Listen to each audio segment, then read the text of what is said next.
Hari Om and welcome to all the divine Atmajyotis to today's contemplation of questions based on Sri Prabhuji's Purna Yoga talks.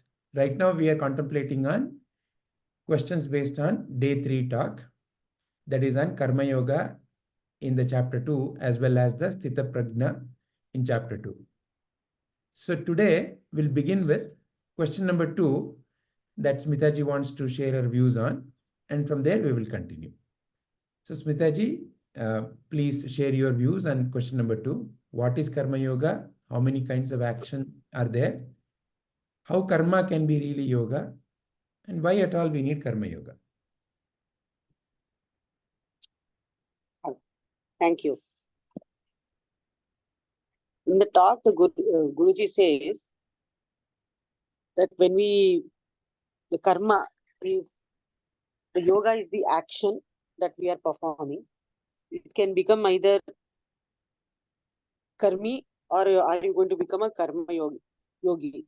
Based on what the karma is, the action, now whether it is good action or bad action, how it can become, it is like positive energy or negative energy. What are you going to give do will determine this, right? So your types of action, it could be physical, mental, verbal, or intellectual. In every action that we perform, these 4 elements are involved: kaya, manasa, vacha, buddhya.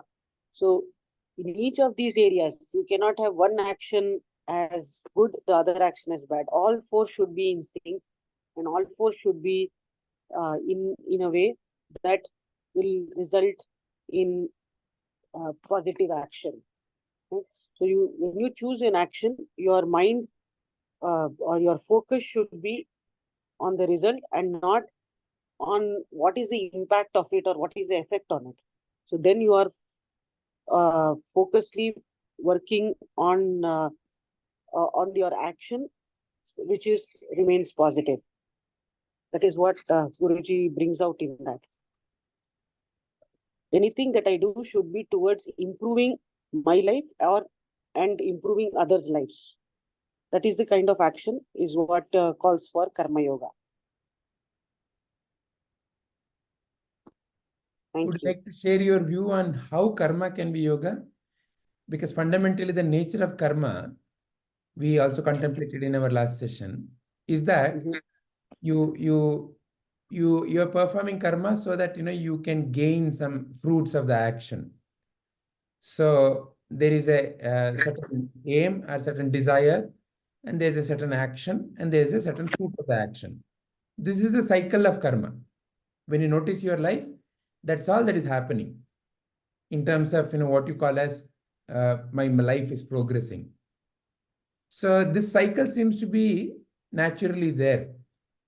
So yoga really means oneness.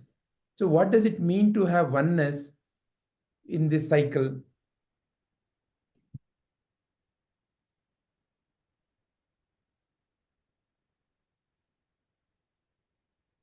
So my understanding is, when you are saying oneness in this cycle, it is with that detachment that you are seeing, or it is like a paradoxal. The focus yet the detachment, focusing on the action to such that you are in that, you are in that to come out of that chakra of ignorance and that kaya, your karma, you're doing. So basically, it is avidya to kama to karna to karma and then vasana. So that you are in that cycle. That is what you are referring to as this the continuous cycle that you are in. How you can come out of it? Only focusing on your action, building improvement, right? So again, Guruji speaks about material and spiritual improvement. How can you focus on the right action? That is what is that to constantly improve oneself. Material improvement is different. That is like how I can improve things around me or but spiritual improvement is from within. How can I improve my life and somebody else's life? That is what brings Karma Yoga. That is my understanding, very limited maybe. Very nice. Let me ask one more question related to what you said. So, when I perform action with the focus of improving myself and improving others, here, should that sentence be like the way you said? Should my focus be on improving myself first? Will that be of value?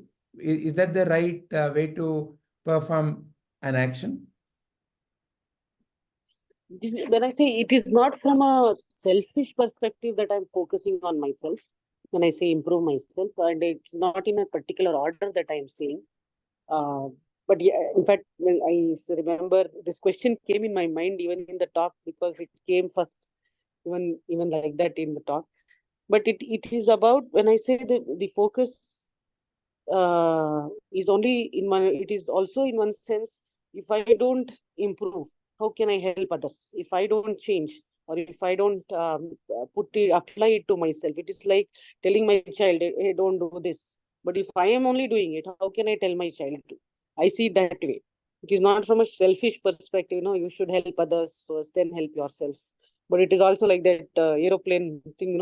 First you put the oxygen mask to yourself, then help your neighbor. If you're only going to be gasping for breath, how can you help your neighbor? So by that logic, I see it, not from a selfish perspective that you are going to help yourself first. Excellent. So what you're referring to is, I first should develop all the right qualities. Yes. And that is what you mean by self-improvement. Yes. Yes. Wonderful. Very nice. Is there anything more you would like to add to this question? No, I'm good. Thank you very much, Smitaji. Thank you. So then let us pick up the third question. Again, this is a very important theme that runs through Bhagavad Gita. Jnani, our liberated one, our Jivan Mukta. So, how to become a Jnani, or a liberated one? That is the question. Who would like to begin?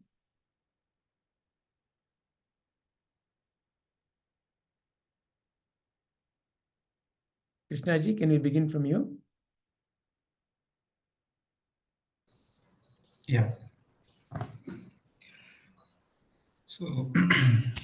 So, yeah, according to my understanding and how did I interpret it, like, one of the way of becoming whatever enlightened or liberated or jnani is like, there are many ways like karma yoga is there and energy wise kriya yogas and other things. So whatever the way it is, so we have to choose one path. So whatever we choose, it's going to reach the same destination. So here karma yoga, so we have to practice it. So through the practice is the one like we can become uh, as a liberated one. It's not like at a spot it becomes, or if I do for karma yoga example, if I do for 10 years, I would become liberated one or jnani, nothing like that.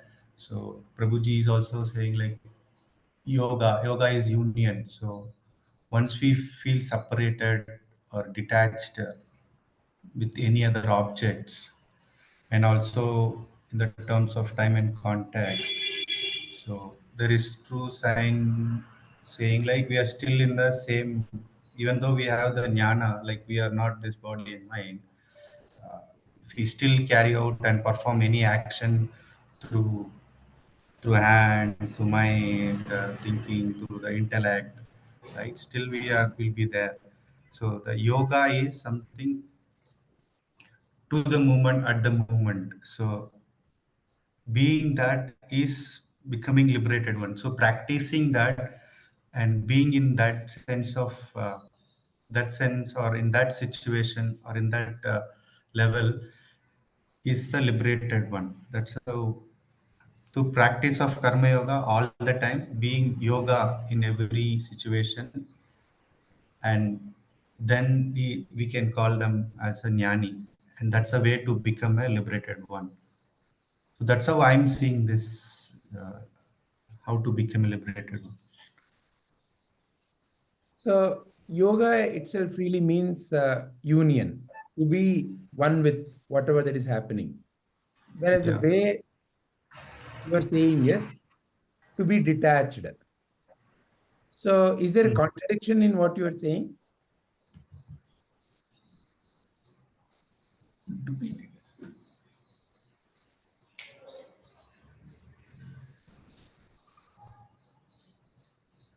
No, it's like this. How should I?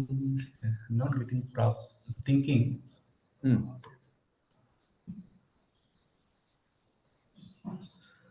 No issues. If you want to take time, you can come back. Sure, sure. Okay. Is there anything more you would like to add to this question? No, currently no. Thank you very much, Krishnaji. Thank you. Savitri Amma? Okay, sir. ಇದರಲ್ಲಿ ಹೇಗೆ ನಾವು ಅಂದ್ರೆ ಜ್ಞಾನಿ ಹೇಗೆ ಇರ್ತಾನೆ ಅಥವಾ ಜ್ಞಾನಿ ಮತ್ತು ಅಜ್ಞಾನಿಗಳ ವ್ಯತ್ಯಾಸವನ್ನು ನಾವು ನೋಡ್ಬೋದು ಸರ್. ಅಂದ್ರೆ ಜ್ಞಾನಿ ಹೇಗೆ ಕರ್ಮವನ್ನು ಮಾಡ್ತಾನೆ, ಅಜ್ಞಾನಿ ಹೇಗೆ ಕರ್ಮವನ್ನು ಮಾಡ್ತಾನೆ ಅಂತ.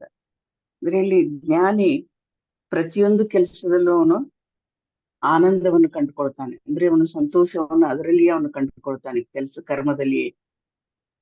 ಆದರೆ ಇದರಲ್ಲಿ ಸಂತೋಷವಿದೆ, ಅದರಲ್ಲಿ ಸಂತೋಷವಿದೆ ಅಂತ ಅವನು ಯಾವುದೇ ಕರ್ಮವನ್ನು ವಿಂಗಡಿಸಿ ನೋಡೋದಿಲ್ಲ.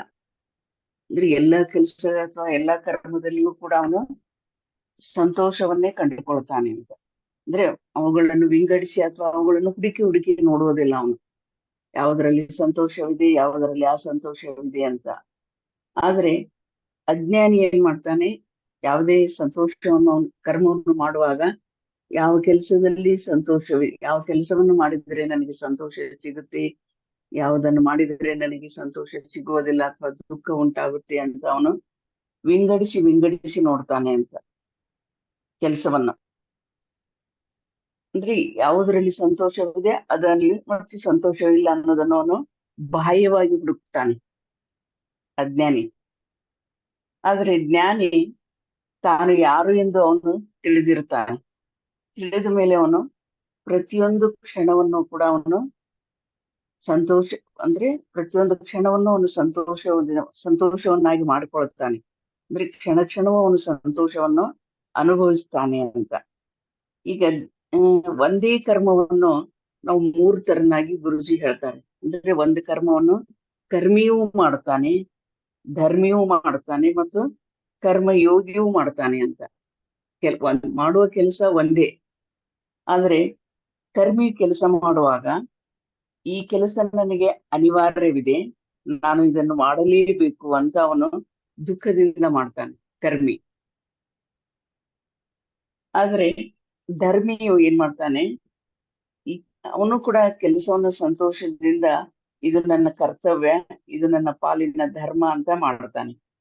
ಆದರೆ ಕರ್ಮಯೋಗಿ ಏನ್ ಮಾಡ್ತಾನೆ, ಅವನು ಪೂರ್ತಿ ಸಂತೋಷದಿಂದ ಇದು ನನ್ನ ಸೌಭಾಗ್ಯ ಅಥವಾ ಇದು ಭಗವಂತನ ಕೆಲಸ, ಇದರಲ್ಲಿಯೇ ನಾನು ಭಗವಂತನನ್ನು ಕಾಣುತ್ತೇನೆ ಅಂತ ಅವನು ಪೂರ್ತಿಯಾಗಿ ತನ್ನನ್ನು ತಾನು ಇನ್ವಾಲ್ವ್ ಆಗಿ ಅಥವಾ ಅವನು ತನ್ನನ್ನು ತಾನು ಮೈಮರೆತು ಪೂರ್ತಿಯಾಗಿ ಕೆಲಸ ಮಾಡ್ತಾನೆ ಅಂತ. ಹೀಗೆ ಕೆಲಸ ಒಂದೇ, ಆದ್ರೆ ಅದನ್ನು ಬೇರೆ ಬೇರೆ ಜನರು ಹೇಗೆ ಮಾಡ್ತಾರೆ ಅಂತ. ಇಲ್ಲಿ ಕರ್ಮಿ ಹೇಗೆ ಮಾಡ್ತಾನೆ, ಧರ್ಮಿ ಮತ್ತು ಕರ್ಮಯೋಗಿ, ಈ 3 ಜನರು ಹೇಗೆ ಒಂದೇ ಕೆಲಸವನ್ನು ಹೇಗೆ ಮಾಡ್ತಾರೆ ಮತ್ತು ಹೇಗೆ ಅವುಗಳಲ್ಲಿ ಅವರು ಅನುಭವವನ್ನು ಪಡೆಯುತ್ತಾರೆ ಅಂತ. ಅಂದ್ರೆ ಇಲ್ಲಿ ಇದೇ ಮತ್ತು ಜ್ಞಾನಿ ಮತ್ತು ಅಜ್ಞಾನಿಗೆ ಅಥವಾ ಈ ಕರ್ಮಿ, ಧರ್ಮಿ ಮತ್ತು ಕರ್ಮಯೋಗಿ ಊರುಗಳಲ್ಲಿ ಇರುವಂತ ವ್ಯತ್ಯಾಸಗಳು ಅಂತ. ಅಂದ್ರೆ ಇಲ್ಲಿ ಕರ್ತ, ಕರ್ಮ, ಕ್ರಿಯಾ, ಅಂದ್ರೆ ನಾವು ಯಾವುದೇ ಕೆಲಸವನ್ನು ಮಾಡಬೇಕಾದ್ರೂ ಕೂಡ ಕರ್ತ, ಕರ್ಮ, ಕ್ರಿಯೆ, ಈ 3 ಕ್ರಿಯೆಗಳಿಂದ ನಾವು ಕೆಲಸ ಮಾಡೋದ್ರಿಂದ ಮನಸ್ಸು ಅಥವಾ ಮನೋಯೋಗವಾಗುತ್ತೆ, ನಂತರ ಮನೋಲಯವಾಗುತ್ತೆ ಅಂತ. ಹೀಗೆ ಜ್ಞಾನಿ ಕೆಲಸ ಮಾಡೋದು ಮತ್ತು ನಾವು ಇತರರು ಅಜ್ಞಾನಿ ಕೆಲಸ ಮಾಡೋದು ಇರುವಂತ ಇದು ವ್ಯತ್ಯಾಸ ಸರ್. ಇಷ್ಟೇ ಹೇಳಿ. ಅಮ್ಮ, ಒಂದು ಪ್ರಶ್ನೆ. ಧರ್ಮಿ ಮತ್ತೆ ಜ್ಞಾನಿ ಅಥವಾ ಕರ್ಮಯೋಗಿ, ಹ ಇವರಿಬ್ರು ಮಧ್ಯೆ ಕರ್ಮದಲ್ಲಿ ಏನ್ ವ್ಯತ್ಯಾಸ ಅಂತ ಹೇಳಿದ್ರಿ, ಅದನ್ನ ಇನ್ನೊಂದು ಸ್ವಲ್ಪ ವಿಶ್ಲೇಷಣೆ ಮಾಡ್ತೀರಾ?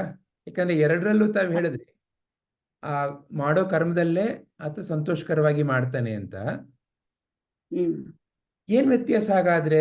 ಕರ್ಮಿಗೂ ಧರ್ಮಿಗೂ ವ್ಯತ್ಯಾಸ ಗೊತ್ತಾಯ್ತು. ಕರ್ಮಿಗೆ ಅಯ್ಯೋ ನನ್ ಕರ್ಮ ಇದೆಲ್ಲ ನಾನು ಮಾಡ್ಬೇಕಾ ಅನ್ನೋ ರೀತಿನಲ್ಲಿ ಮಾಡ್ತಾನೆ ಅಂತ ಹೇಳಿದ್ರಿ.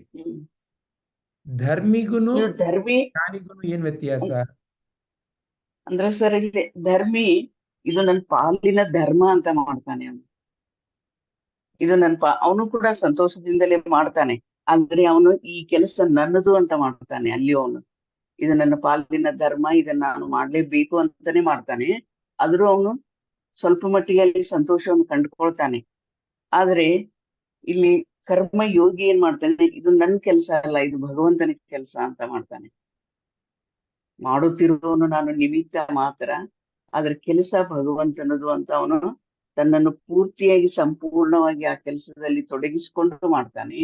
ಆದ್ರೆ ಧರ್ಮಿ ಇದು ನನ್ನ ಪಾಲಿನ ಧರ್ಮ ಮತ್ತು ಇದು ನನ್ನ ಕರ್ತವ್ಯ, ನಾನು ಈ ಕೆಲಸವನ್ನು ಮಾಡ್ಲೇಬೇಕು ಅಂತ ಅಂದ್ರೆ ಪಾಲಿನ ಧರ್ಮ ಅಂತಾನೆ ಮಾಡ್ತಾನೆ. ಆದ್ರೂ ಅಲ್ಲಿ ಸ್ವಲ್ಪ ಸಂತೋಷ ಇರುತ್ತೆ.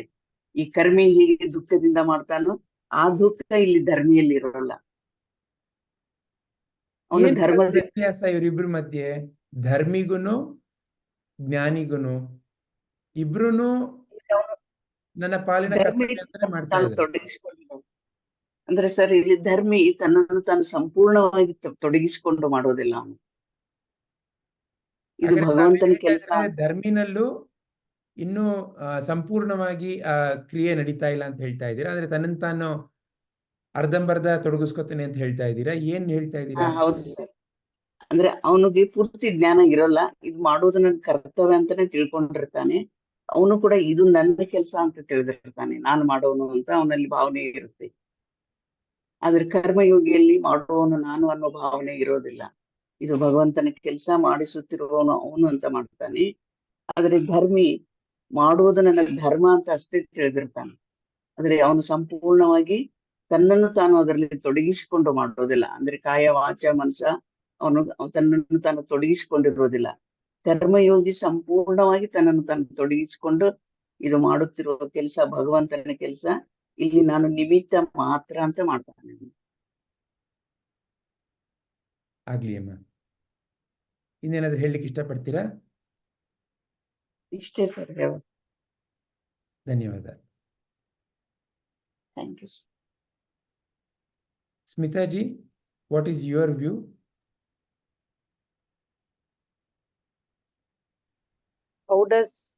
How to become a Jnani or a liberated one?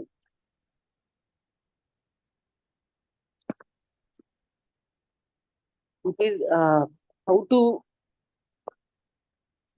when you look at work as for gaining certain pleasure, or you are looking at work or doing action with the intent of getting something out of it.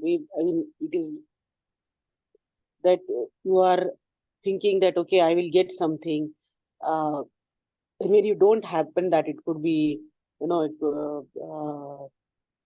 you did not get what you expected or what you had thought, oh, this will be good, or this will be like this, and you don't, you have worked, and end of the day when the result comes, or when the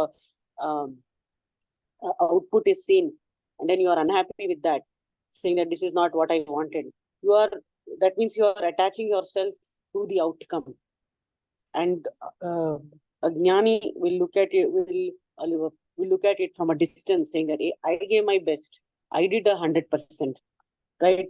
That the outcome is not in my hand, right? So the work itself is given me the happiness. The focus is on the work, not on the what will be the outcome. We will worry our mind thinking that, oh, idadre hege hangagbitre hege, So you are always focused on the outcome part of it. That is a karmi.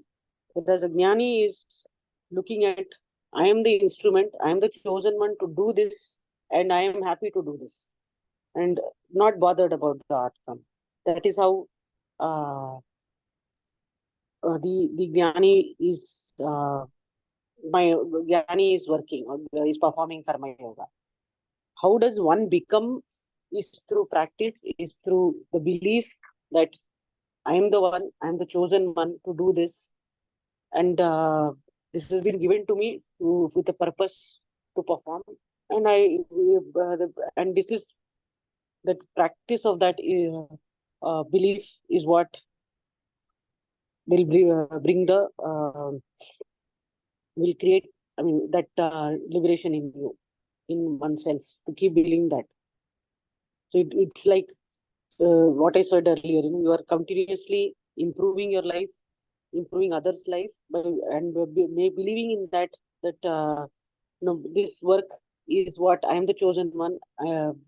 This is me. I am doing karma is given to me to do, and it is happiness for me in that. Not looking at the end result. Very difficult to think like that. We are all tuned to, if I do something, the carrot and stick model, we are all used to that kind of from school. So to liberate ourselves from that itself is a practice. Excellent. But does that practice require belief, or does it require a clarity or an understanding or a realization of what is the process of liberation, or what is the path of liberation? I think it requires all three. What you said, if I don't have the clarity, and if I don't have the process, but I may have the clarity and process, but if I don't have the belief that it will work, you will not even, it's like a roadmap, right? I have to trust that it will work. I will go on this Google Map. Google Map is showing me, go like this, right? And it's giving me clarity, all directions. But if I don't start the car and move, I will not get there. So it is that belief that this will work for me. This is the way forward. Has to be established. And that teaching is what is establishing in this belief. The Guru or Sri Krishna is giving that marga. You're believing that that belief is fundamental. And only that this is work is happiness. I am on the right path. I am Brahman. I am the chosen one. I am going to do this. This work is what I am. I am the instrument here to do this on this karma. If that belief is not there, then none of this will work.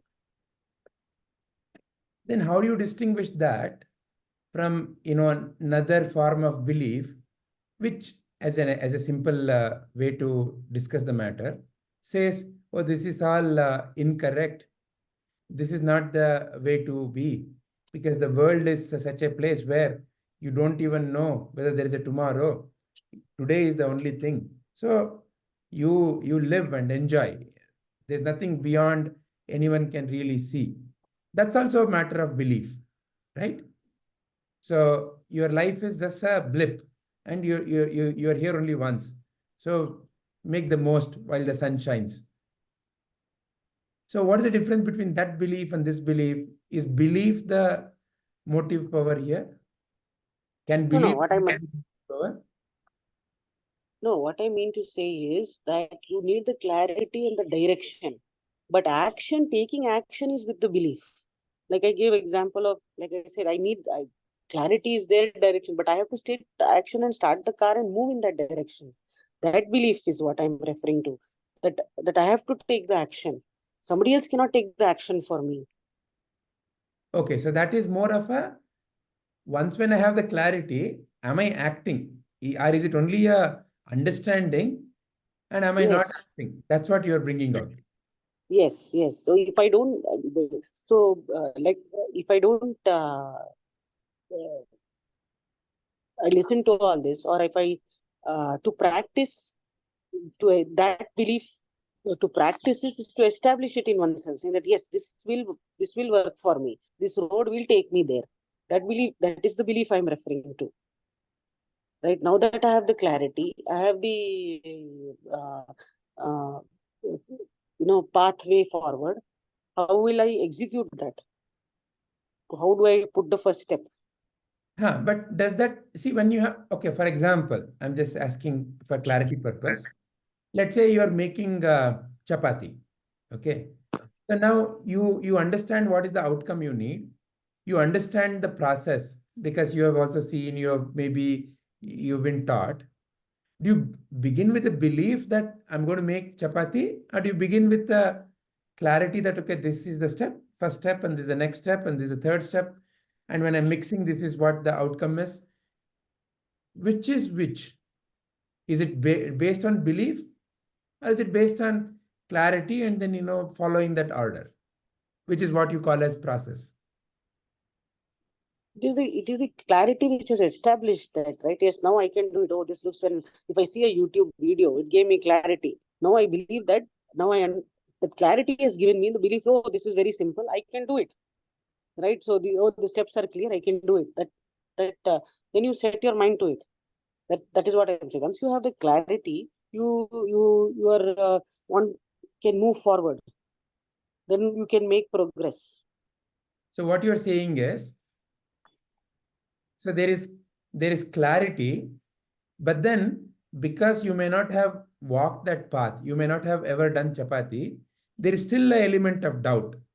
And that element of doubt you're overcoming by saying that, okay, the clarity and the process are going to take me there. So there's a belief in the whatever clarity and yes. Clarity and the process. There's a belief in the clarity and the process. Fantastic. All right. Anything more you would like to add, Smitaji? No, I'm good. Thank you, Smitaji. Hari Om, Rupaji. Hari Om, Rupaji. Hari Om, Hari Om. Hari Om, Vijayji. Hari Om, everyone. Rupaji, we are discussing your one of the most favorite question, how to become a Jnani or a liberated one. So we've been sharing our perspectives on that. Okay. Yeah. So Padma Amma, would you like to share your view? Yes. Hari Om, Shri Gurubhyo Namaha. How to become a Jnani? ಅಂದ್ರೆ ಜ್ಞಾನಿ ಇವಾಗ ನಾನಲ್ಲ, ನಾನು ಅಜ್ಞಾನಿ. ನಾನು ಹೇಗೆ ಜ್ಞಾನಿ ಆಗ್ಬೇಕು ಅಂತ, ನಾನು ಅಜ್ಞಾನದಲ್ಲಿದ್ದೀನಿ. ಅಂದ್ರೆ ನಾನು ಇವಾಗ ದೇಹ, ಮನಸ್ಸು, ಬುದ್ಧಿ ನಾವೇ ನಾನು ಅನ್ಕೊಂಡು ನಾನು ಎಲ್ಲ ಪ್ರಪಂಚದ ಒಟ್ಟಿಗೆ ನಾನು ವ್ಯವಹಾರ ಮಾಡ್ತಾ ಇದ್ದೀನಿ. ಆಗ ನನಗೆ ಏನಾಗುತ್ತೆ ಅಂದಾಗ ನಾನು ಈ ಕರ್ಮ ಬಂಧನಕ್ಕೆ ಸೇರ್ಕೊಳ್ತೀನಿ. ಆ ಕರ್ಮ ಬಂಧನದಿಂದ ಬಿಡಿಸ್ಕೊಳ್ಳೋದಕ್ಕೆ ಆದ್ರೆ ನಾನು ಅಪೂರ್ಣ ಅಂತಂದ್ಬಿಟ್ಟು ಅನ್ಕೊಳ್ತೀನಿ. ಆ ಅಪೂರ್ಣತೆಯಿಂದ ಹೊರಗಡೆ ಬರ್ಬೇಕು, ನಾನು ಪೂರ್ಣತ್ವವನ್ನ ಹೊಂದ್ಬೇಕು ಅನ್ನೋದು ಆಕಾಂಕ್ಷೆ ಒಳಗಡೆ ನನ್ನಲ್ಲಿ ಇರುತ್ತೆ. ಅದಕ್ಕೋಸ್ಕರ ನಾನು ಕರ್ಮವನ್ನ ಮಾಡ್ತೀನಿ. ಆ ಕರ್ಮ ಫಲವನ್ನ ಕೊಡುತ್ತೆ. ಆ ಕರ್ಮ ಫಲ ಒಳ್ಳೇದ್ ಬಂದಾಗ ಸಂತೋಷ ಪಡ್ತೀನಿ, ಇಲ್ಲ ಅಂದಾಗ ನಾನು ದುಃಖ ಪಡ್ತೀನಿ. ಆ ದುಃಖದಿಂದ ನನಗೆ ಬಂದಾಗ ಈ ಅರಿಷಡ್ ವರ್ಗಗಳು ಬೆಳೆಯುತ್ತವೆ. ಆಗ ನನ್ನ ಜೀವನ ತುಂಬಾ ದುಸ್ತರವಾಗುತ್ತೆ. ಹೀಗೆ ನಾನು ಈ ಸಂಸಾರ ಬಂಧನದಲ್ಲಿ ಸಿಕ್ಕಾಕೊಂಡ್ಬಿಡ್ತೀನಿ. ಇದು ಅಜ್ಞಾನಿಯ ಅವಸ್ಥೆ. ಮತ್ತೆ ಯಾವಾಗ್ಲೂ ಸಫರಿಂಗ್ ಇರುತ್ತೆ ಅಜ್ಞಾನಿಗೆ. ಆದ್ರೆ ನಾನು ಇದನ್ನ ಕರ್ಮವನ್ನ ಯೋಗವಾಗಿ ಮಾಡಿಕೊಂಡಾಗ, ಮಾರ್ಪಾಡುಪಡಿಸ್ಕೊಂಡಾಗ, ಅಂದ್ರೆ ಯೋಗ ಅಂತಂದ್ರೆ ಏನು ಅಂತಂದ್ರೆ ಈ ಜೀವಾತ್ಮ ಪರಮಾತ್ಮ. ಈ ಅಜ್ಞಾನಿಗೆ ನಾನು ಪರಮಾತ್ಮ ಸ್ವರೂಪಿ ಅನ್ನೋದು ಗೊತ್ತಿಲ್ಲ. ಆದ್ರೆ ಅಜ್ಞಾನಿ ಆಗ್ಬೇಕು, ನಾನು ಪರಮಾತ್ಮ ಸ್ವರೂಪಿಯೇ ಅಂತ ತಿಳ್ಕೊಳ್ಬೇಕು ಅಂದಾಗ ಇದಕ್ಕೆ ಕೆಲವು ಹಂತಗಳಿಂದ ತಲುಪಬೇಕಾಗತ್ತೆ. ನನ್ನ ಮನಸ್ಸಿನ ಆಳದಲ್ಲಿ, ಸುಪ್ತ ಮನಸ್ಸಿನಲ್ಲಿ ಹಲವಾರು ವಾಸನೆಗಳು, ನಾನು ಈ ದೇಹ, ಮನಸ್ಸು, ಬುದ್ಧಿ ಅನ್ನೋದೇ ವಾಸನೆಗಳು, ಅದಕ್ಕೆ ಸಂಬಂಧಪಟ್ಟಂತಹದ್ದೇ ಸುಪ್ತ ಮನಸ್ಸಿನಲ್ಲಿ ಹೋಗಿ ಉಳಿದ್ಬಿಟ್ಟಿರುತ್ತೆ. ಅದನ್ನೆಲ್ಲ, ಆ ಕಲ್ಮಶವನ್ನೆಲ್ಲ ತೆಗಿಬೇಕಾದ್ರೆ ಈ ಜಾಗೃತ ಮನಸ್ಸಿನಿಂದ ನಾವು ಮಾಡುವ ಕರ್ಮಗಳಿಂದ ಆ ಸುಪ್ತ ಮನಸ್ಸಿನಲ್ಲಿರುವ ಆ ಕೆಟ್ಟ ವಾಸನೆಗಳನ್ನೆಲ್ಲ ಹೋಗಿಸಿ ನಾವು ನಾನು ಆತ್ಮಸ್ವರೂಪಿ, ನಾನು ಪರಿಶುದ್ಧ ಅನ್ನುವ ಕಮೆಂಟ್ಸ್ ನ ಕೊಡ್ತಾ ಹೋಗ್ಬೇಕು. ಆವಾಗ ನಾನು ಮಾಡುವ ಕೆಲಸಗಳೆಲ್ಲನೂ ಸರಿಯಾಗಿರ್ಬೇಕು. ಅಂದ್ರೆ ನನ್ನ ಕೆಲಸಗಳೆಲ್ಲ ಕರ್ಮ ಯೋಗವಾಗ್ಬೇಕು. ಯೋಗಿ ಹೇಗ್ ಮಾಡ್ತಾನೆ ಅಂದ್ರೆ ಮೊದಲನೇದಾಗಿ ಕರ್ಮ ಫಲಕ್ಕೆ ಅಂಟ್ಕೊಂಡಿರಲ್ಲ. ಎರಡನೆಯದಾಗಿ ಅವನು ಯಾವಾಗ್ಲೂ ಸ್ಥಿತಪ್ರಜ್ಞನಾಗಿರ್ತಾನೆ. ಕರ್ಮ ಫಲ ಏನೇ ಆಗ್ಲಿ, ಅದಲ್ಲ ನಾನ್ ಮಾಡೋ ಕೆಲಸ ಮಾಡಿದೀನಿ, ಫಲ ದೇವರಿಗೆ ಸೇರಿದ್ದು, ಆದ್ರಿಂದ ನಾನು ಯಾವಾಗ್ಲೂ ಸಮಾಧಾನವಾಗಿರ್ಬೇಕು ಅಂತ. ಮೂರನೇದಾಗಿ ಅವನು ಕುಶಲತೆಯಿಂದ ಮಾಡ್ತಾನೆ. ಅವನು ಯಾವುದಕ್ಕೂ ಅಂಟ್ಕೊಳ್ದೆ ಯಾವಾಗ ಸ್ಥಿತಪ್ರಜ್ಞನಾಗಿರ್ತಾನೋ ಆವಾಗ ಜೀವನವನ್ನು ಕುಶಲತೆಯಿಂದನೇ ನಡೆಸ್ತಾನೆ. ಈ 3 ಕ್ವಾಲಿಟೀಸ್ ಇರೋದ್ರಿಂದ ಅವನು ಜ್ಞಾನಿಯ ಹಂತಕ್ಕೆ ತಲುಪ್ತಾ ಹೋಗ್ತಾನೆ. ಅಂದ್ರೆ ಜ್ಞಾನಿಯ ಹಂತಕ್ಕೆ ತಲುಪಬೇಕಾದ್ರೆ ಹಲವಾರು ಕ್ವಾಲಿಫಿಕೇಶನ್ಸ್, ಲಕ್ಷಣಗಳು ಬೇಕು. ಅಂದ್ರೆ ಶಮ, ದಮ, ತಿತಿಕ್ಷ, ಉಪರತಿ, ಶ್ರದ್ಧಾ ಮತ್ತು ಸಮಾಧಾನ ಅನ್ನೋದು. ಇವೆಲ್ಲವನ್ನು ಯಾವಾಗ ನಾವು ಮಾಡೋ ಕೆಲಸಗಳು ಕರ್ಮ ಯೋಗವಾಗಿ ಪರಿವರ್ತನೆ ಮಾಡ್ಕೊಂಡಿರ್ತೀವೋ ಆವಾಗ ಈ ಎಲ್ಲ ಲಕ್ಷಣಗಳು ಸಹ ನಮ್ಮಲ್ಲಿ ಮೂಡ್ ಬರ್ತಾ ಹೋಗುತ್ತೆ. ಆಗ ಒಂದೊಂದಾಗಿ ಒಳಗಿರುವ ವಾಸನೆಗಳೆಲ್ಲನೂ, ಕೆಟ್ಟ ವಾಸನೆಗಳೆಲ್ಲ ಹೋಗಿ ಒಳ್ಳೆಯ ವಾಸನೆಗಳು ಬರ್ತಾ ಹೋಗುತ್ತೆ. ಯಾವಾಗ ಮನಸ್ಸಿನಲ್ಲಿ ಕಲ್ಮಶ ಹೋಗುತ್ತೋ ಆಗ ಮನಸ್ಸಿನಲ್ಲಿ ಈ ಒಂದು ಅರಿವಿನ ಪ್ರಕಾಶ ಸರಿಯಾಗಿ ಹೊಳಿತಾ ಹೋಗುತ್ತೆ. ಆವಾಗ ಅವನು ನಾನು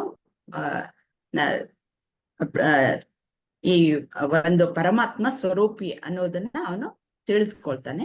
ಆಗ ಅವನು ಪರಮಾತ್ಮನಾಗಿ, ನಾನು ಅನ್ನೋದು ಒಂದೇ, ಈ ಜಗತ್ತಿನಲ್ಲಿ ಇರುವುದು, ಈ ಬ್ರಹ್ಮಾಂಡದಲ್ಲಿ ಇರುವುದು ನಾನು ಒಂದೇ, ನಾನು ಇಷ್ಟು ದಿನ ಒಂದೇ, ನಾನು ಬೇರೆ ಸಪ್ರೇಟು, ಇದೆಲ್ಲ ಜಗತ್ತೇ ಬೇರೆ, ಎಲ್ಲ ಪರಮಾತ್ಮ ಕೂತಿದ್ದಾನೆ ಅಂತಂದ್ಬಿಟ್ಟು ಅನ್ಕೊಂಡಿದ್ದೆ. ಹಾಗಲ್ಲ ಇದಿರೋದು, ಎಲ್ಲ ಪರಮಾತ್ಮನೇ.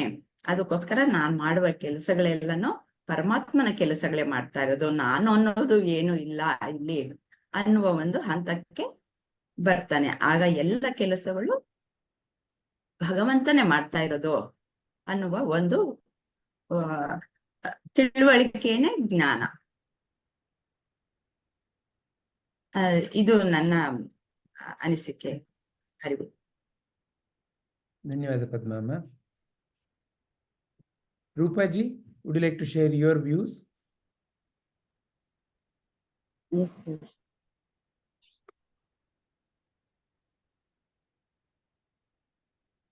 Shall I start from second question, sir? Your wish. Yes, sir.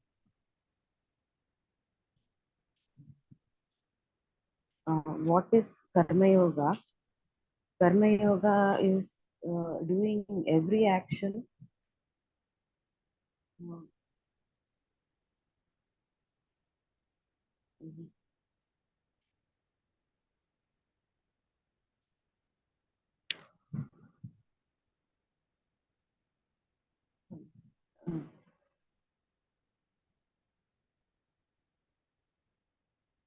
Are you there, Rupaji? Yeah, I'm there. Okay.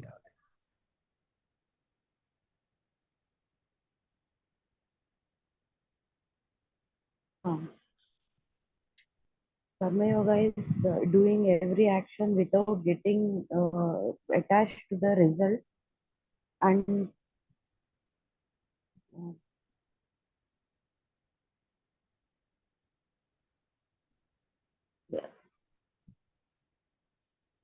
Just a minute. Sure.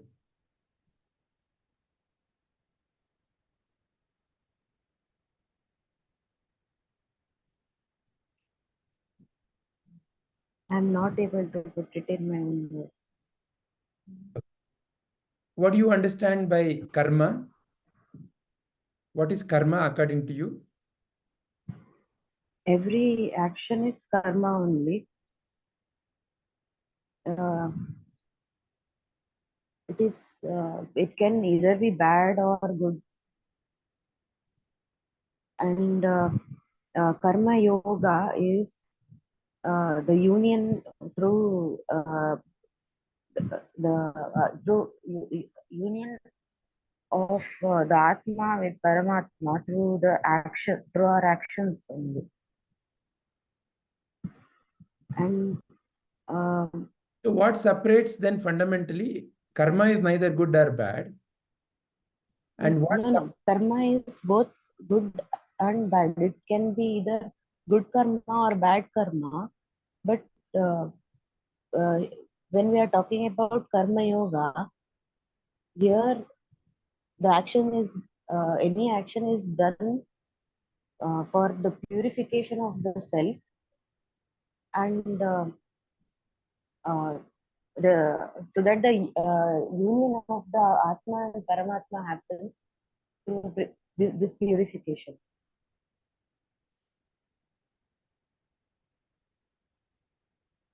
So a action which is meant for purification, is that what you are referring as karma yoga? Yes.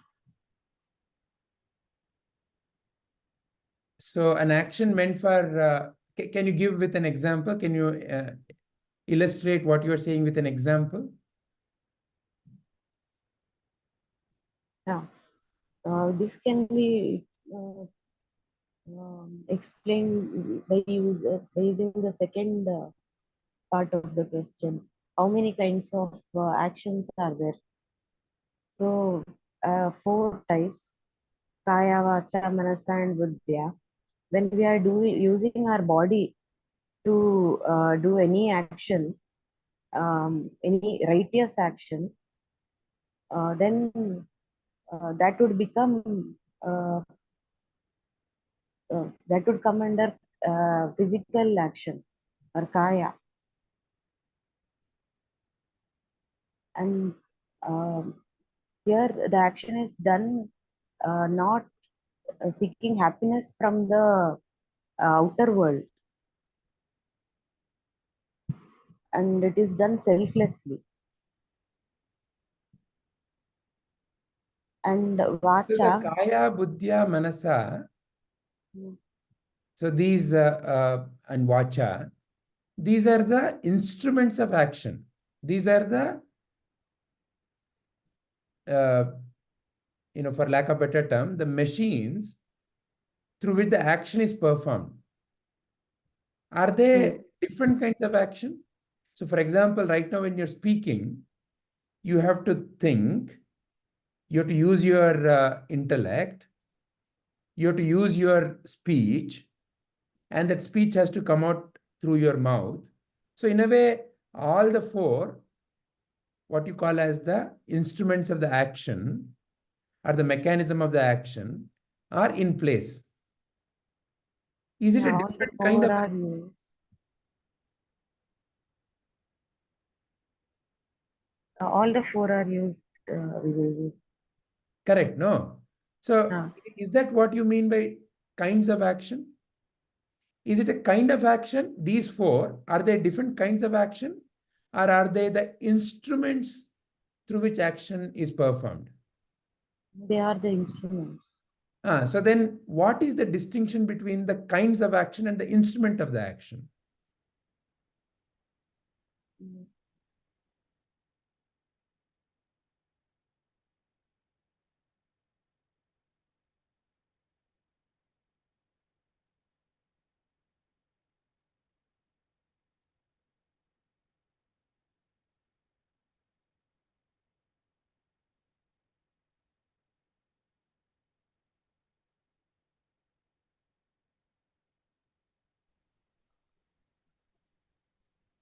Am I audible? You're audible now. Sir,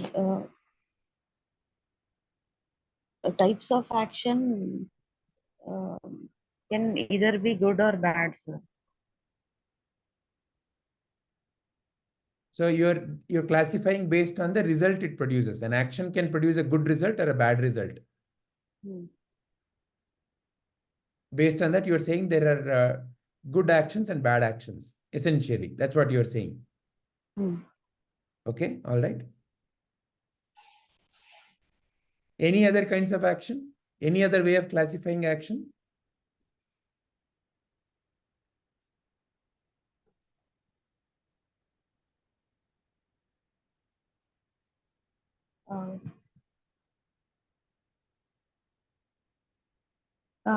It can be the action which is selfless, and the other one is the action which we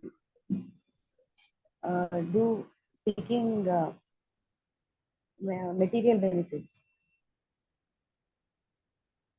So selfish and selfless. Yeah. Okay. What is the distinction, Rupaji?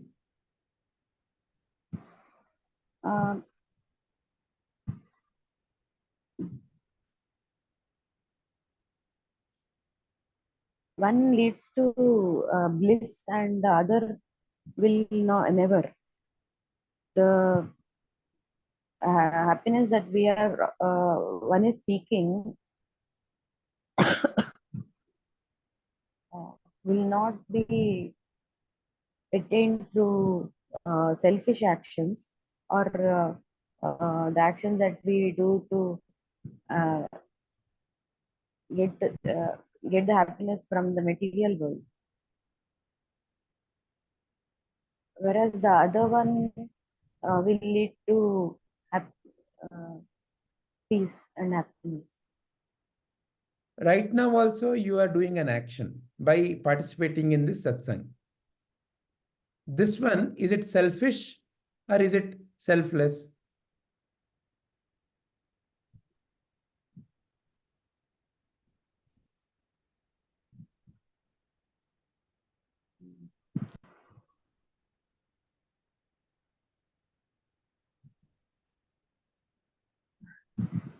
It can both be selfish and selfless, sir. Can you explain? Yeah, because I'm trying to find peace through these satsangs, so I can say it is not selfish. Sorry, it is not.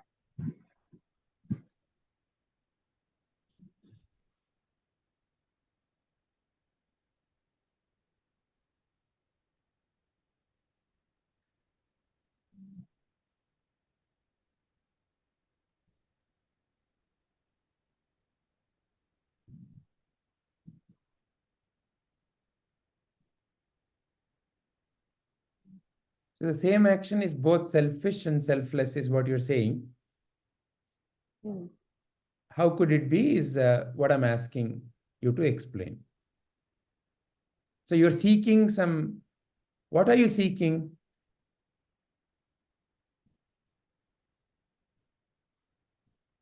I am seeking happiness and peace here. You're seeking happiness and peace by participating, by listening, by sharing. You're seeking happiness and peace. Correct? Yeah. Okay. Is that the outcome that you are experiencing? Yes. So when you experience the outcome that you intended, does it become selfless? When does it become selfless? What is selfish and what is selfless? It would become selfless when I practice what I get to learn from this satsang. Okay, tell me one thing. What is the outcome you are expecting when you are doing selfless action?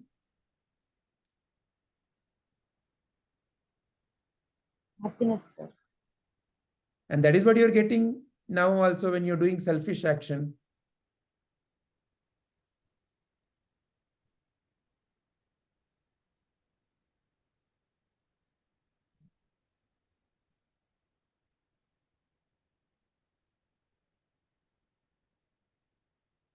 So is there no difference between these two?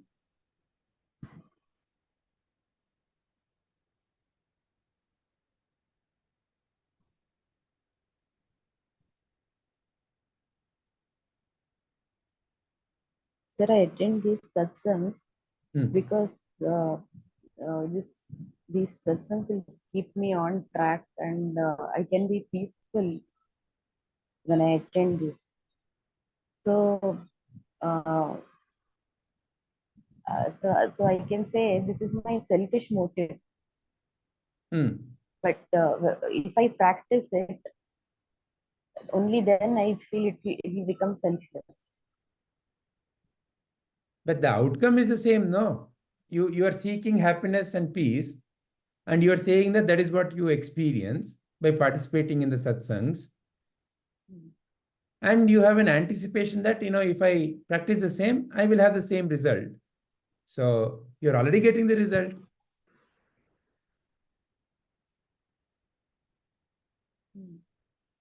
Yes, sir. So is there a distinction or no distinction then?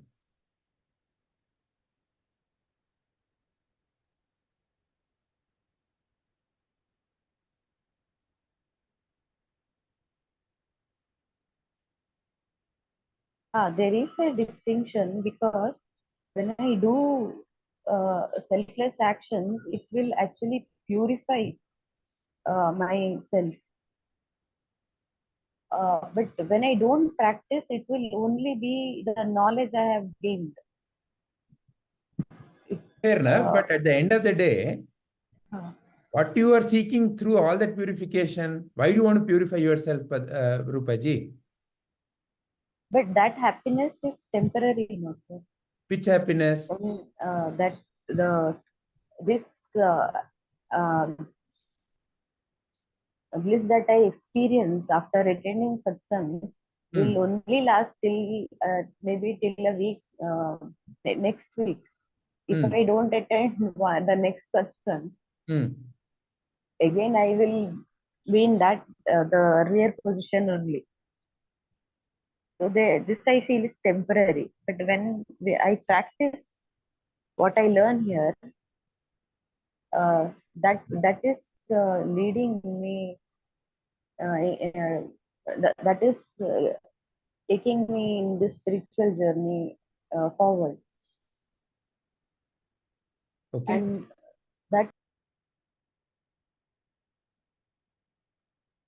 So that's how you are distinguishing between selfish and selfless. Sir, I could not hear you, sir. So that's how you are distinguishing between selfish and selfless. So selfless, you're saying, leads to some kind of a permanent happiness. Selfish leads to temporary happiness. Okay. So you classified actions based on the results they produce, good and bad. Then you classified it based on selfish and selfless. Okay. Yeah, please continue, Rupaji. How can karma be yoga?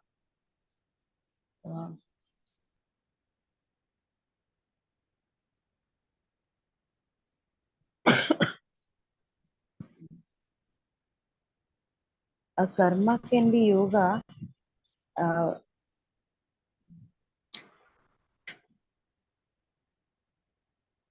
when my actions is helping me and others around me, and it is improving my life and others' life.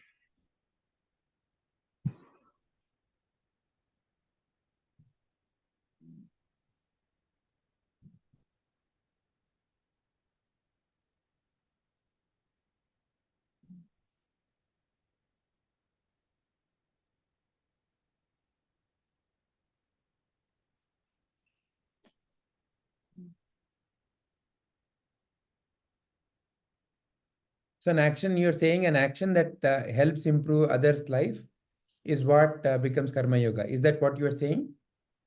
Not just others, mine also.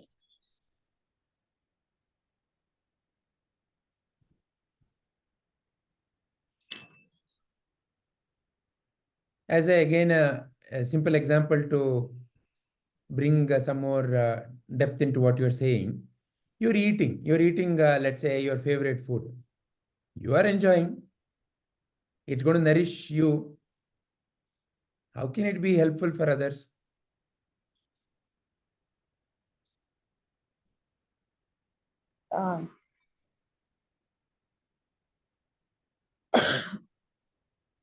When I eat, my body gets nutrition and I can use my body to be of some help to others.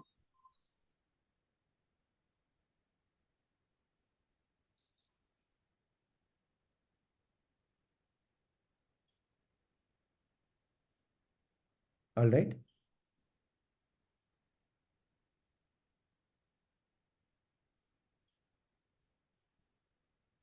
Yeah, please continue, Rupaji. Why Karma Yoga?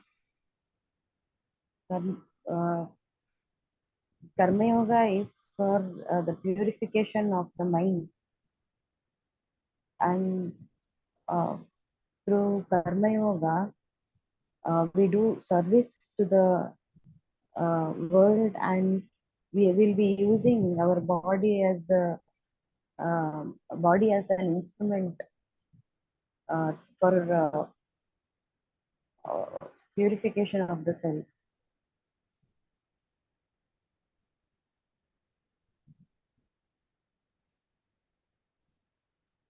So what's your view on how to become a Jnani then? Or a liberated one?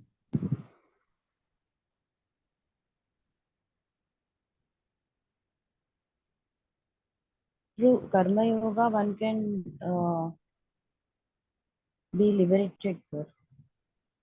A Karma Yogi will not get attached to the results. He sees equanimity in all situations. Be it joy or sorrow, he will be the same. And whatever he does it for his own improvement, that is improvement in his spiritual progress, and also to help the others around him. But a liberated one means that, liberated, already free.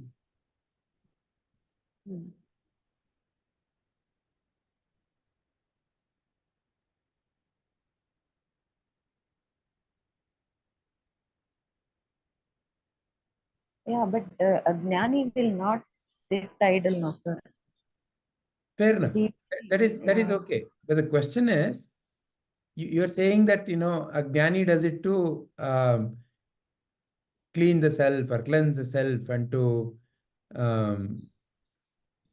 become liberated. But the question is the other way, right? How do one become a liberated? And once when somebody has become liberated, is there still some more cleansing or some more work to be done?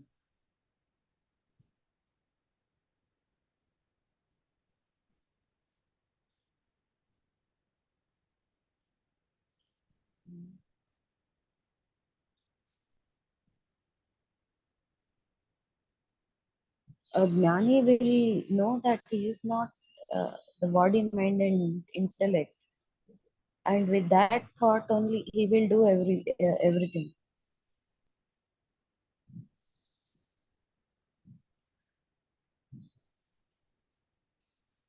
So then, when you and I also carry out our actions with that thought, then you and I also are liberated. Is that what you mean? Yeah. Yeah. So then that must be right now also.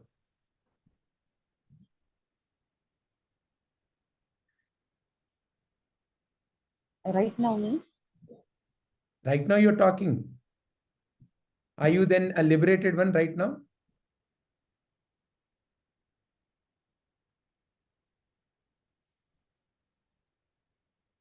But I have a feeling that I am the body, I am the mind, I am the intellect. Sir.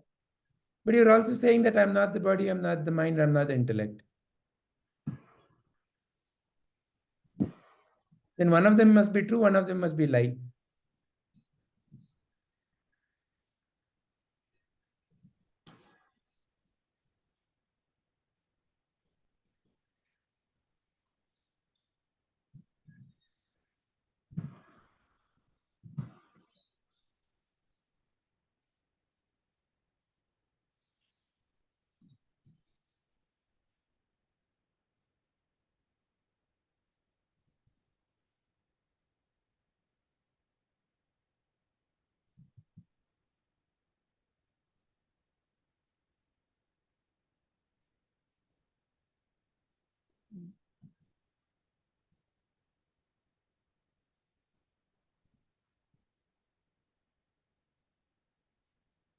Sir, So I don't know the answer. don't know the answer. So I'm not the body, I'm not the mind, I'm not the intellect. Is that a mere statement, or is that the clarity that you're seeing for yourself?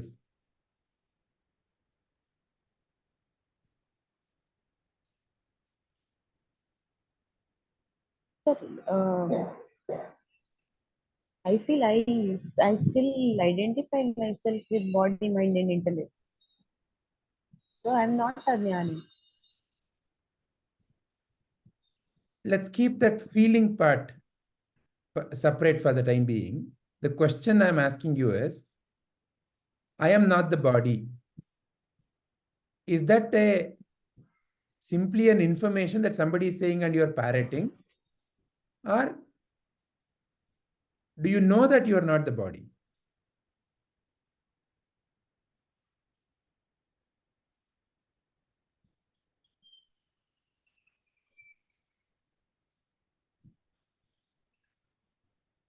Yeah, I think it is still a theoretical knowledge in me, sir. So you don't think you're not the body. You don't know that you are not the body.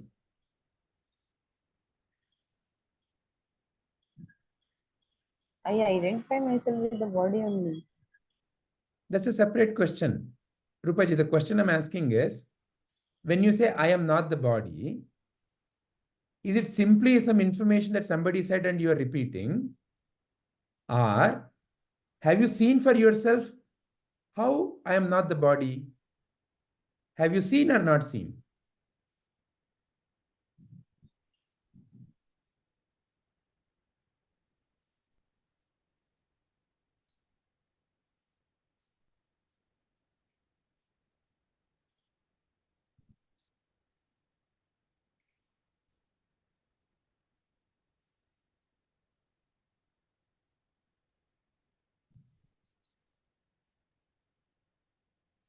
Is the question clear? Yeah, yeah. I have seen that I am not this body because I have seen that my body has changed from my childhood to the present time. I can see them through the pictures of my childhood. Is there So still any like doubt? that, Is there still any doubt that I am not the body? no, sir.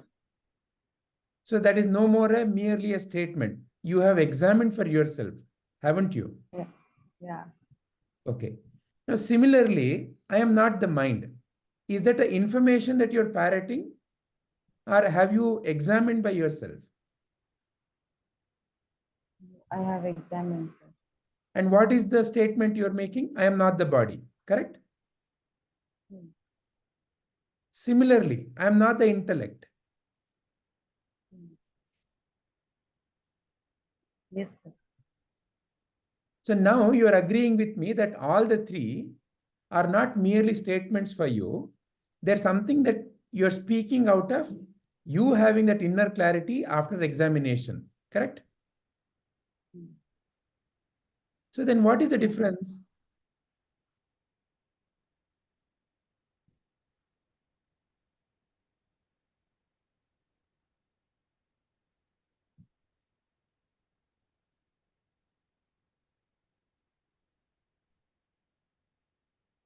Because you said a liberated one means someone who performs any action, whatever that is being done, with the clarity that I am not the body, I'm not the mind, I'm not the intellect, which is what you have.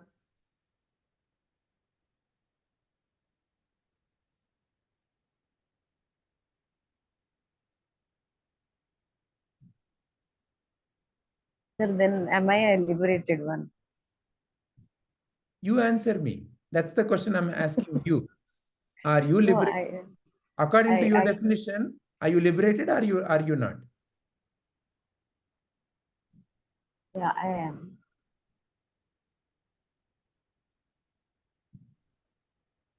Then job done, no?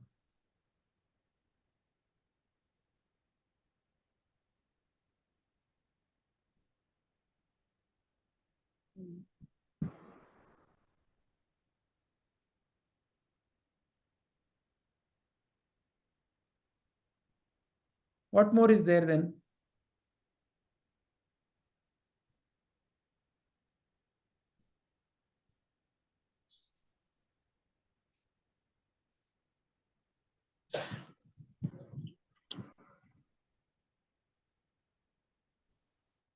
All right, we'll come back. Anything more you would like to share?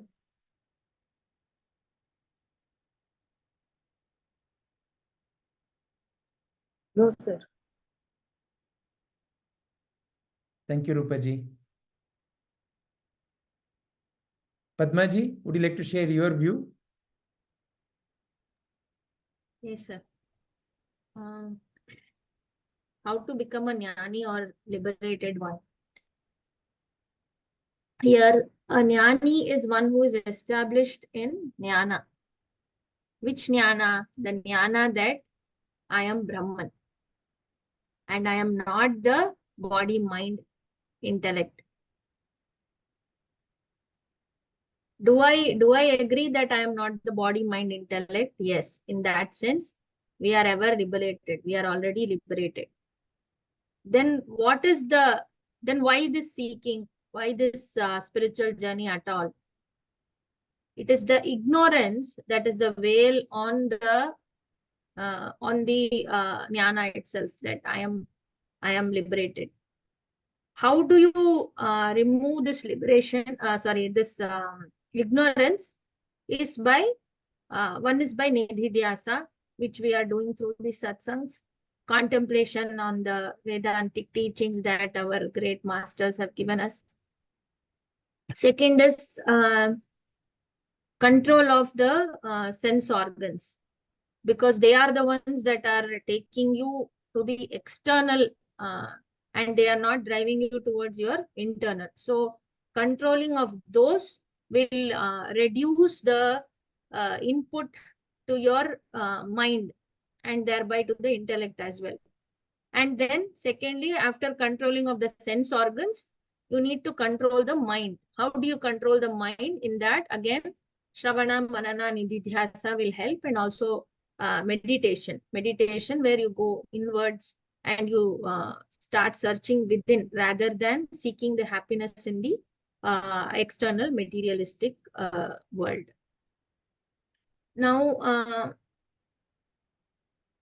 I think one of the reason that we don't think we are liberated already is also because we expect our life is entirely colored by the sense organ and interpretation of the mind from that. And so we expect something big to happen, something extraordinary. When we say liberation means we think, oh, something huge is going to happen, something big is going to come out of it. Whereas it is not the case. I think there also we have to get rid of the input that the mind is giving, that what is a liberation one? We have an expectation. We have We have a assumption of what a liberated one is, and we expect to become that. That itself becomes one of the primary obstacle to think even that we are liberated. And although we know by through various prakriyas that I am not the body mind intellect which is established, but it is very difficult for the mind to believe that I am a liberated one. So that obstacle, if it has to go, it can come only through the purification of the mind itself. And all this karma yoga, bhakti yoga, and this jnana yoga itself, I think it is primarily for the purification of that mind, to stop the senses giving inputs to the mind, and the mind thereby coloring all the things that we see and we experience in this. Yes, sir, that's all. Thank you very much, Padmaji. So it's a kind of like a tricky question. Becoming means what? Becoming always means something in the future. So for example, you say that I will become a doctor when you are, let's say, in 12th grade. What does it mean? I will go enroll myself into some MBBS course, study. After 4 years, 5 years, whatever, I will become a doctor. So you're gaining something, and after that gaining, you'll become that. Is that what a liberated one is? Is liberation an outcome of something that you're doing? If it is so, then the nature of the world is whatever that you gain out of action is something that is not permanent. Please examine the nature of the world. You put a seed, you grow a tree, you get a fruit. Is that fruit permanent? No, it is vanishing. Whatever fruit it may be. Can you ever be a doctor after studying MBBS? It is quite possible that someday whatever the course you studied may become obsolete. They may say, no more you're going to be treated as a doctor, because the knowledge on which you have gained this MBBS degree is no more valid. So like that, knowledge itself can become invalid. Or it can become invalid because, unfortunately, maybe due to certain life situations, you lost memory. Then there is no more knowledge of you being a doctor or all the skills that you've learned. So like that, when you examine the nature of the world, whatever you gain out of action doesn't remain constant, cannot remain permanently. Then how can one become a jnani or a liberated one? Is this a trick question then? Just to make us go in circle? What is the meaning of becoming something? So we have to examine that aspect here very clearly. See, you and I cannot become a liberated one. Why? Because who is seeking that liberation is the most fundamental aspect, no? See, you can say, I became a doctor when I wear some hat and everybody claps for me. If let's say that is the way I say, I have become a doctor, or maybe when patients are coming and I treat them and then they come back and say, thank you very much, doctor. Is that when I become a doctor? So like that, there are certain characteristics, right, that we look from outside. So is that what then we are saying as liberated? So there are all these contradictions in this question, right? To become means it's in the future. So that's where we need to have the clarity that you are nitya mukta. You're ever liberated You are Shuddha, pure. You are that ever liberated, pure, divine consciousness. You will not become that one day. So the becoming part is not for you. The becoming part is there because the mind through which you are shining, in that mind, there are various impressions gathered because of lifetime of action. Like how many of you said, certain actions carry positive impressions, certain actions carry negative impressions. What you and I refer as Papa Punya. Punya means what? Some action which has left a positive impression in the mind, or what you associate as a positive. I gave food to a beggar. You associate it as a positive. You shooed a beggar away when you could have given the food. You may associate it as negative. Or depending upon your own interpretation, you may interpret the same as also positive. I don't like to encourage beggars. I want them to be independent. If you are functioning out of that attitude, shooing away the beggar, you may associate as, I did such a noble act. So it's all in the way you interpret in your mind positive and negatives of the world. So all these interpretations which leave an impression, which leave a mark in your mind, is what is giving a colored view to the reality. You, the ever liberated, the ever pure, it's like, for example, a light that shines on a film shows what is in the film. Is the light the impure? When, let's say, on the movie screen, the picture that comes is that of a villain and he is killing or is hurting someone. Is it because of the light that the image that you're seeing on the screen like that? The light simply shines what is there in that film. And that's what is projected on the screen, is it not? So like that, you and I have to realize that it is the mind that is coloring the reality. How it is coloring? Because of various impressions gathered. And it is that which is referred as the ignorance. Ajnana. Ajnana. Jnana means what? Right knowledge. The pure knowledge. Ajnana means not having that right knowledge. So it is in the mind during various applications of the mind that the mind applies its incorrect knowledge and comes to incorrect understanding. And incorrect understanding leads to incorrect outcome. And that is what you and I refer as wrong, or I am caught up. So it's an illusion because of the wrong understanding that is in the mind about who I am fundamentally.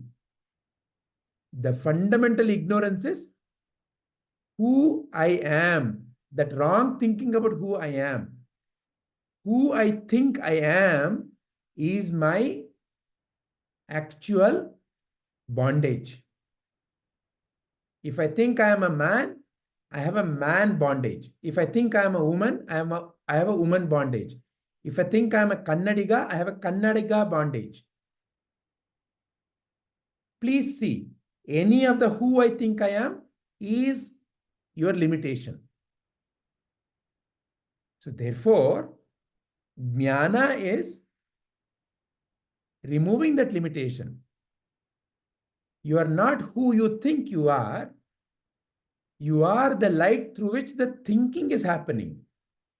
You are the awareness which is shining all that is there in the mind. And what you are seeing is not who you are. You are simply seeing the film. You are not the film. You are simply the light that illuminates the film. So this is the correction to the wrong understanding. And when this correction is established, such a person is referred as a Jnani. Why? Because the very nature of you is seen fully blossomed in such a being. Your very true nature is seen fully blossomed in that being. What it means? Your divine qualities you can see and recognize in the so-called Jnani. Please see what you recognize as the divine and wonderful qualities. Nobody has to come and teach you any of that. As an example, love. Did anyone have to come and teach you love? Kindness. Did anyone have to come and teach you about kindness? You feel it very naturally within you. However, depending upon the limitation of the information, that same love can become I love only my body, or it can become I love only my biological children. It is a limitation of the thinking process, not a limitation of you. You, the source of that love. So realizing that I am the source of all these divine qualities, what you refer as divine qualities, please examine. What is that you naturally recognize as divine qualities? Love, kindness, compassion, energy. All these are within you. They are coming from within you. So realizing and recognizing that that is who I am, and working for cleansing the impressions of the mind. Why the impressions of the mind have to be cleansed? Not that you're going to become a liberated one. It is just going to remove the misunderstanding. Because there are two aspects to your presence. You, the very presence, and how you are in this world.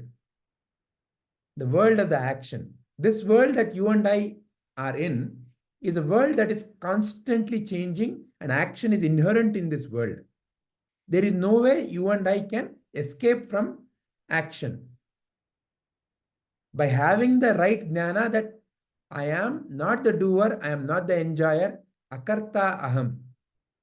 That is one aspect. The other aspect is, what is its application in this world of action? Is selfless action, is performing actions for the benefit of the so-called others. So through that, the impressions in the mind start getting cleansed. And as it gets cleansed, the very nature of who I am shines forth brighter and brighter. Because it is already there. It is like I looking through a window, a very dirty window, and saying that the light is not coming. Some light is the problem. No, it is the window that is the problem. And as I clean the window, light will fill the room. So that's all it is. You cannot become a liberated. Realize you are the liberated and perform actions with that inner clarity. Perform all your actions as an offering. And then naturally, this light's intensity will be seen very brightly. Hari Om.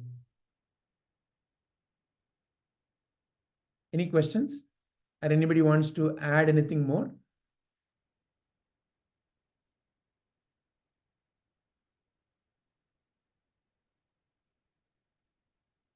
Smita ji, Rupa ji, Krishna ji.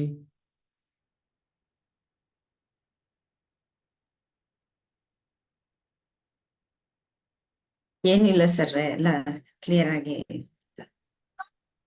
All right. Then shall we end our today's contemplation session? Yes, sir. Hari Om.